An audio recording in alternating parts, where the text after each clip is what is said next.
Today we're going to talk about how you can use the Omniture Link Handler plugin to collect additional information about links that are being clicked on your site.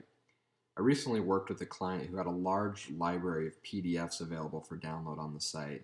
Unfortunately, the file names associated with these PDFs were very cryptic, and using the out-of-the-box download reports, they were having a very difficult time analyzing the data. However, they did have very friendly link names on the page that were associated with each of these PDF files.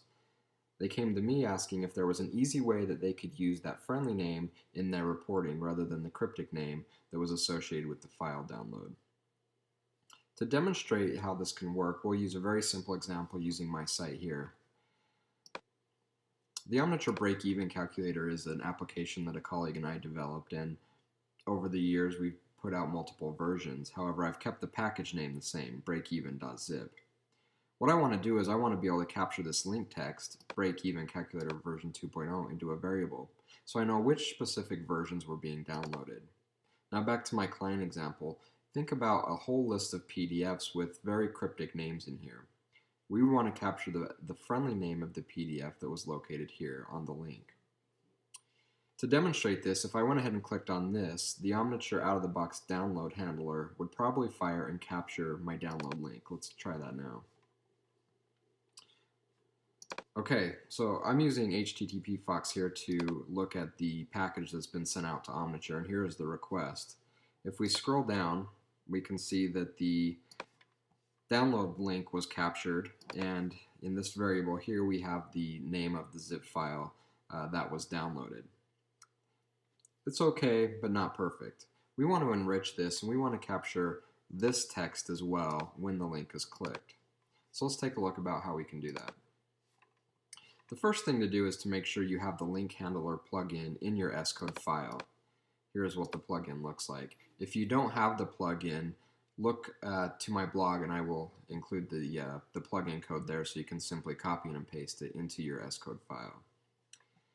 Next, we need to add a block of code into the doPlugins function that will fire the Link Handler plugin and will capture that friendly name of that download link into a variable. Rather than write this myself, I reached out to Andreas, who is the god of Omniture coding and programming, and he provided this wonderful snippet of code, very clean and works perfectly. So I'm going to go ahead and copy the code that Andreas provided. I'm going to simply paste it into my doPlugins function. Let's walk through this and make sure you understand what's going on here. The first line is triggering the Link Handler plugin, and I'm passing into it two parameters. The first one is a string that I want the Link Handler plugin to look for. So I want the Link Handler plugin to look for any link on my site that has a .zip in it. And then I'm going to trigger this as a download link. Again, this is a very powerful plugin. You can enrich data about exit links and custom links as well. Now, if a URL is found, it comes into this if statement, and using existing objects that are available in your S-code file, it's going to pull out the inner HTML, or that friendly link name that was associated with that link. And I'm going to simply use that and assign it to evar2. Now, if we go ahead and save this, and if we reload the page here,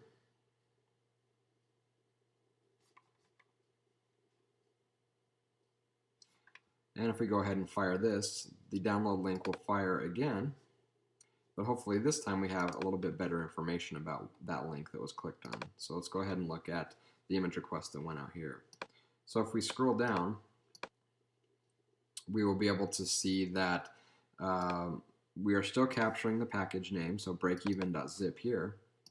But if we scroll up, we will see that now in evar2, I've captured break-even calculator version 2.0. Again, this can be very powerful. This is a very simplistic example, but you can create functions to fire additional events, evars, props, capture additional data to enrich the data being that is associated with links on your site. Hopefully you found this useful, and I'd be interested to hear your use cases of how you are using the Link Handler plugin.